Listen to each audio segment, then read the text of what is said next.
Welcome, Everyman Prepping here, and I want to do another video today. This one updating you on the railroad strike and the critical issue on hand with that. We know that by December 9th, the railroads could strike and cause a gigantic financial issue for this country, stopping of shipments, shortages, all that stuff. So earlier this week on Monday, Biden came out and he's pressuring Congress, pass a bill, force them to take the early agreement. Don't worry about their sick leave, their time off, their work life. It's too important to the country and the economy. Make them go to work. So on Monday, as you can see here, it says, Biden urged Congress to pass a bill that would compel the railroads and the unions to adopt the new agreement. Okay, that's what he's saying out of one side of his mouth. We got to make him do it. But check out what he says out of the other side of his mouth. I share workers' concerns about the inability to take leave to recover from illness or care for sick family members. No one should have to choose between their job and their health or the health of their children. Well, unquote. Well, no one except real workers, because they're not getting any extra paid time off. They're not getting any sick leave. They're not, changing the rules so they don't get fired if they take, care of their children or have a personal day.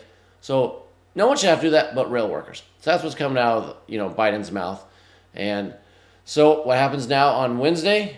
Let's go over here and check it out. And before I do, please like this video. Subscribe if you haven't done so. If you have, thank you. Everybody, please ring that bell, even if you subscribe. We're about at 20% bell ringing. Let's see if we can up that, help the algorithm. You get notified when new content comes out, and you can check it out first thing. Also, please share this, comment below, give it to your loved ones. Let me know if you know anybody in the rail industry, what they're thinking about Congress basically forcing them to work. And will they stay? Will they quit? Will they do something else? It'd be great to know. So moving on here. It says rail workers are frustrated. Yeah, no kidding. And Nancy Pelosi, ever happy to please the president, says the House, had the House vote on Wednesday. They voted 290 to 137, so there was Republican support to avert a possible rail strike amid the debate over, the labor issues. It says however, strict attendance policies and the lack of paid sick leave have been the sticking points for the majority of rail workers, including the nearly 60,000 members from the 4 unions that rejected it. But the House didn't care. They said, go to work. Don't worry about your family and your marriage. Separately, they did, though. So check this out. Wednesday, they also passed another bill, 221 to 207, basically along party lines, to add 7 days of paid sick leave to the agreement. Both these pieces of legislation need to be voted on by the Senate for them to go into effect, and that's happening today, Thursday. They're starting to talk about it. We'll get to that in a minute. But you know why they did it in 2 separate bills, so they could easily just force the workers back and not worry about the 7-day leave. They could have easily made it all one, passed it all together, support the unions, but they chose not to. So that's your powers that be. They're siding with the corporate greed, the money. That's what they're siding with. So railroaders say morale and quality of life at an all-time low, which we've been through before. I'll go through a couple examples he gives just to remind everybody. Gentleman's been there for 25 years. He said he's seen engineers with 15 or 20 years say they're just going to quit. They're out. This is the most important part, though. He says, I know some young engineers voted for the agreement.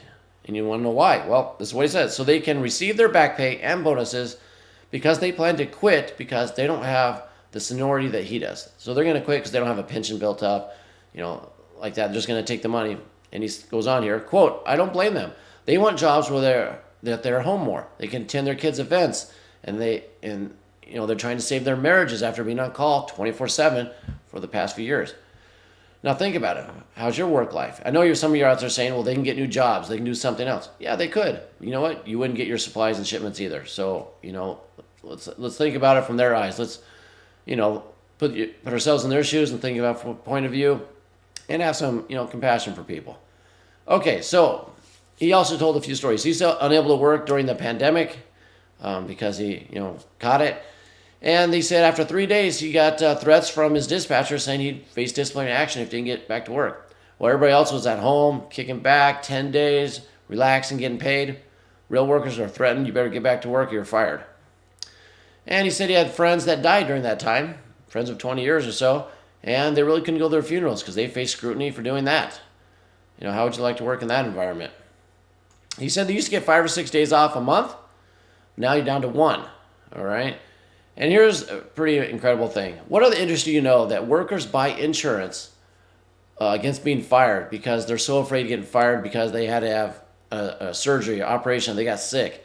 The gentleman goes through here to say that, they're so afraid of getting fired. It says the railroad wants to fire you at every turn. That's why most every single one of us carries job insurance. I don't know if there's too many others out there in other industries on the planet that carries insurance to protect their jobs. He's probably right. They have to carry insurance to get fired because management has that much power over them. So I just wanted you to keep that in mind as we go through this. So the House has passed theirs. They passed 2 bills. What's up to now? Now we're off to the Senate.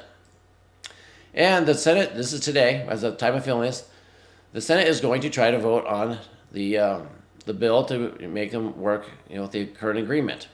And where are we at here? There we go.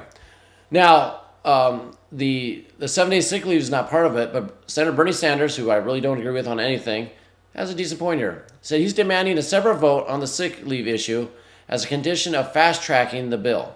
When you fast-track it, they can go a straight majority vote. You don't have to go through the 60 vote supermajority to get past the where they can filibuster it, install it, and take past the weekend. They want to get this done before the weekend. They're trying to cram it through. So as the time of the recording this, I don't know if Bernie's got his way and they're going to vote on the sick leave or not. Right now it's not included. But what I'll do is keep up on this, and either tomorrow, Friday, or Saturday, I'll put out another video on did the Senate cram this through? Did they include the sick leave? If you want to know my opinion, I say they don't do it. They're not going to include that sick leave. They don't care about the worker. We've seen ever since the pandemic in 2019 and 20, not a lot of care for the worker. They're Americans. It's all about the elites and corporate making sure that those people are taken care of. So I don't think they're going to take care of the real workers here. And then, like I said, on Friday or Saturday, we'll find out what the blowback will be. Will there be old timers quitting, saying they've had enough? Will the young guys stay for a little bit, get their money, and leave? And what happens if that happens? Well, if you don't have enough people to run the trains, they're not going to run anyway. Or they're going to run slow. Or there's going to be a lot of accidents, maybe even deaths because of safety issues. Who knows? We will wait and see. But this is a very critical issue. Comment below if you know anybody in the rail industry or in that that works with them that has any feeling on what you think they're going to do if they're forced to work. What they think will happen. It'll be great to share so we can all then adjust our plans according to what might happen. So until next time, keep your ear to the ground and head on a swivel.